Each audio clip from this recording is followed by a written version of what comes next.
Perdeu, mané. Moraes nunca esteve tão fraco como agora e eu vou provar pra você com fatos que culminaram numa declaração admitindo que ele errou e mandando um recado oculto ainda pros seus colegas. Bom dia agora aqui de mãos abaixadas, porque teve alguém que reclamou nos comentários ontem que eu fico erguendo as mãos. Então, nessa nossa análise hoje, que tá verdadeiramente magnífica, eu vou te mostrar 3 coisinhas com as mãos aqui embaixo. Primeiro, eu vou te mostrar um vídeo de um discurso do ministro Alexandre de Moraes ontem, durante o evento em que ele foi homenageado em São Paulo, em que Moraes claramente admitiu pela primeira vez cometer erros, mas dividiu a culpa também dos seus erros com os demais ministros do Supremo. Segundo, eu vou te provar que Moraes nunca teve tão fraco como agora. E terceiro, eu vou explicar para você quais foram os recados ocultos da fala de Moraes e o verdadeiro significado dessa admissão de erros deles.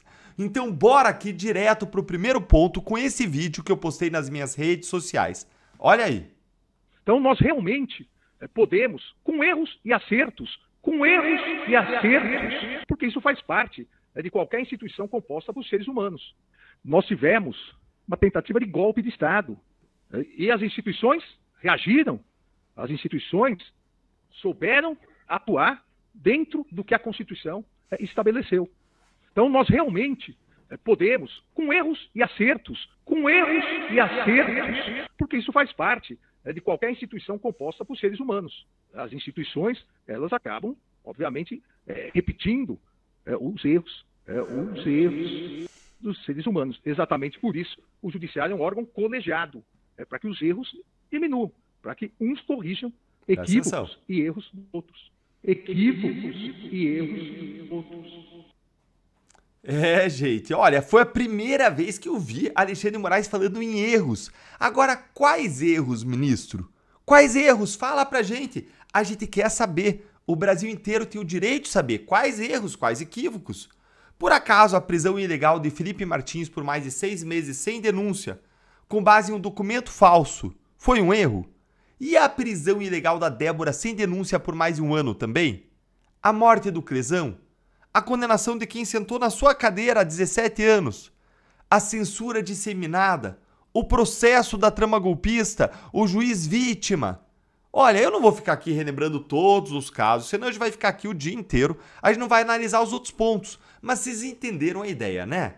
O ministro ele precisa vir a público dizer quais foram os erros para a gente ir lá nos processos e entender se o STF corrigiu esses erros ou não.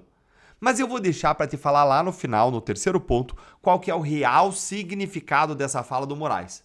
Por enquanto, vamos agora para o segundo ponto, que eu vou fazer uma verdadeira linha do tempo com vocês para provar como que o Moraes está mais fraco do que nunca, o que levou diretamente até essa fala de ontem. Primeiro, gente, o Moraes e outros 7 ministros do STF, mais o PGR, tiveram seus vistos americanos cancelados. Depois, o Moraes foi sancionado com a Magnitsky. Tudo isso vai tornando o ministro alguém tóxico, um leproso, do qual ninguém quer se aproximar. E o apoio público a ele vai se tornando cada vez mais perigoso, conforme avisos dos Estados Unidos, porque quem apoia alguém sancionado pode igualmente ser sancionado pela Magnitsky.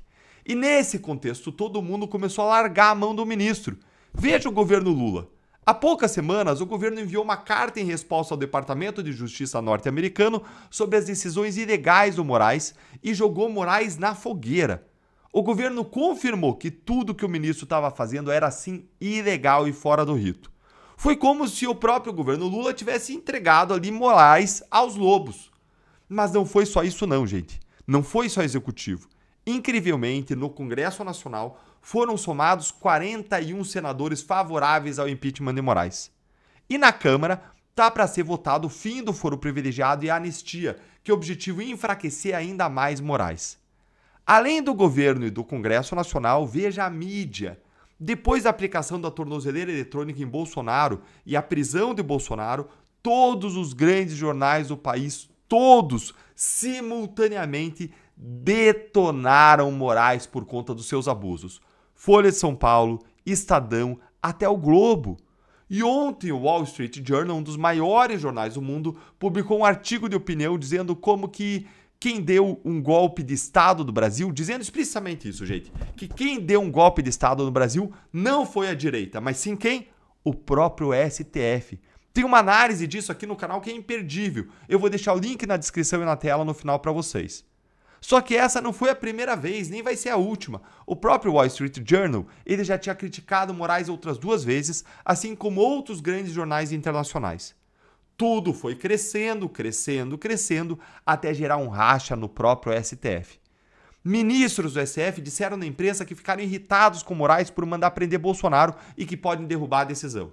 Fux contrariou Moraes em decisões, André Mendonça bateu de frente, mandou recados em palestras e entrevistas e começaram a surgir na imprensa notinhas de ministros insatisfeitos com as atitudes de Moraes, que o apoiam hoje só publicamente, mas nos bastidores estão contrariados com os abusos e preocupados que venha sobre a cabeça deles uma Magnitsky.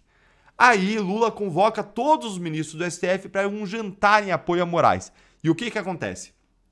Apenas 6 vão. 4 faltam e Fachin, que é o próximo presidente do STF, deixa escapar para a imprensa que ele foi a contragosto. Ministros do STF se recusam a assinar uma carta pública de apoio a Moraes que se sente abandonado. E, para coroar tudo isso, pela primeira vez apareceu na imprensa nessa semana que Gilmar Mendes, hoje talvez o maior aliado de Moraes na corte, talvez a pessoa mais poderosa da República, ele admitiu que Moraes comete excessos. Semanalmente, às vezes 2, 3 vezes por semana, o Departamento de Estado, por meio de vários funcionários, às vezes por meio do vice do Marco Rubio, Christopher Landau, ataca Moraes sem parar, o que é repercutido pelos perfis da própria embaixada americana aqui no Brasil. Na última crítica, o Landau acusou Moraes de usurpar o poder ditatorial no Brasil e de destruir a amizade de mais de 200 anos entre Brasil e Estados Unidos. Aí o ministro vai num jogo do Corinthians e mostra o seu abalo emocional com os dedos. Ele mostra que ele está descompensado ao fazer aquele gesto obsceno, mostrar o dedo do meio aos torcedores do seu próprio time, do Corinthians. Não foi nem para a torcida adversária. O gesto, gente, é uma notória quebra de decoro que foi analisada com incredulidade pelo ex-ministro Marco Aurélio. O que tudo isso diz para vocês, gente? Isso é óbvio. O Moraes nunca esteve tão fraco quanto agora. O ministro está abatido, ele está vulnerável e isso é visível no seu semblante toda vez que ela aparece em público. E aí que eu chego ao meu terceiro ponto. A fala de Moraes de ontem, admitindo os erros, não foi, na verdade, para reconhecer erros porque ele é humano. Não, foi um recado claro para os seus colegas do Supremo. Ele disse que tudo o que ele fez foi decidido por um colegiado. Ou seja, o que eu fiz, eu não fiz sozinho. Esse foi o recado. Se eu errei, vocês erraram junto comigo, me apoiaram em tudo e me incentivaram. Foi isso que ele disse. Se eu cair, vocês todos vão cair junto comigo. Tá muito claro que foi esse o recado de Moraes, já avisando aos demais para não deixá-lo sozinho nessa e para não isolá-lo no tribunal. E isso, gente, nem é verdade, isso de que todo mundo decidiu junto, porque a maioria das decisões não foram nem para o colegiado. Aquelas próprias ações que ele mandava aquela assessoria especial de desinformação do TSE produzir para ele, que lá tudo era ele e aquela assessoria.